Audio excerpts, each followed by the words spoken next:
Hello, welcome to Delphi software example number 2. In this video, we are going to show you how to calculate the electrostatic potential of a protein.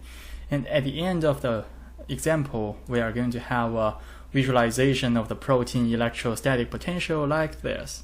So now, let's turn it off and let's start from the scratch. After you download the Delphi example files from compbio.clemson.edu/Delphi example button, you will have 8 examples. Now let's come into example number 2, proteins. In the folder, you will have 4 files. One is 1brs.pqr, that's the protein structure file, and the ember.crg and ember.size. These 2 files are the parameter files. I already explained the format of those files, but I'll go through the format again today because we are going to have more parameters in these files. In the charge file, we are going to have the charge for all the atoms and amino acid residue numbers, all the positive and negative charges. And in the size file, we are going to have all the size parameters for all the atoms and residues. See, we have these.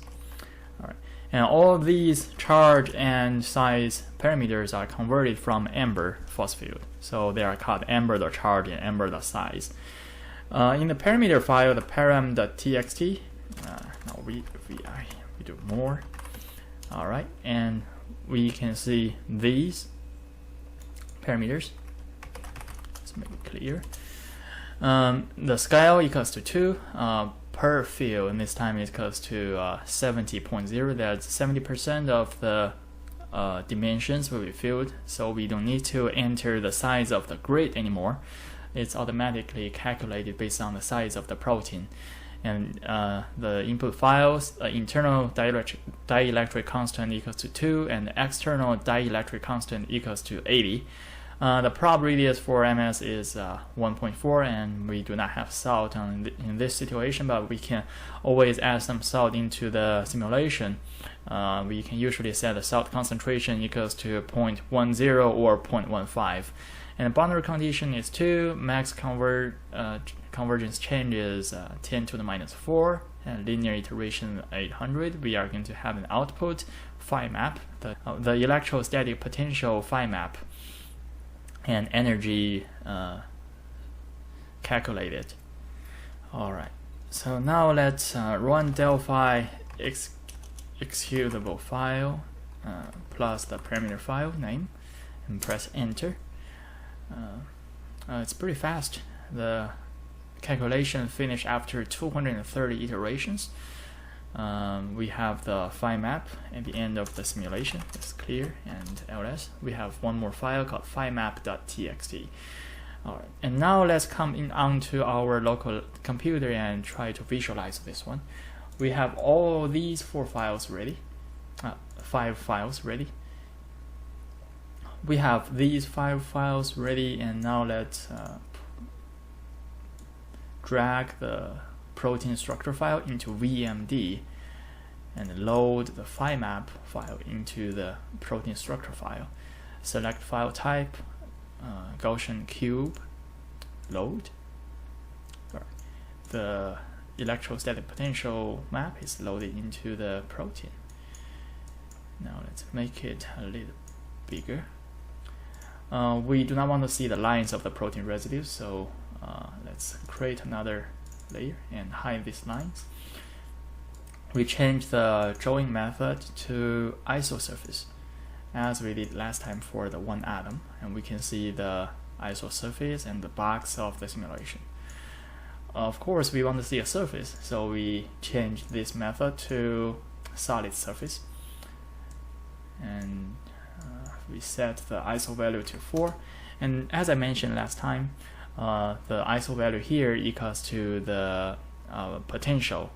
The unit for this one is kT per E. Set it to 4 and see the visualization is in a pretty good size. And we change the coloring method to a volume. And then we click the trajectory tab, set the color scale from -4 to +4 and click set. And then we can have different colors here. The blue ones are presumably negative numbers, and we click graph in the main window and colors. We click the color scale in the color control panel. The method is RWB, so alright, so it's from red to white, then to green, to blue. We can always change the midpoint of the coloring. See how the color is changing on our figure. We can leave it at 0.5. We can also change the offset. Of course, I don't want to change it at the moment. To add the field lines into this visualization graph, we can create another representation and select drawing method field lines. Now we can see the field lines, and we want to change the color method to volume to the field lines, and also click trajectory button.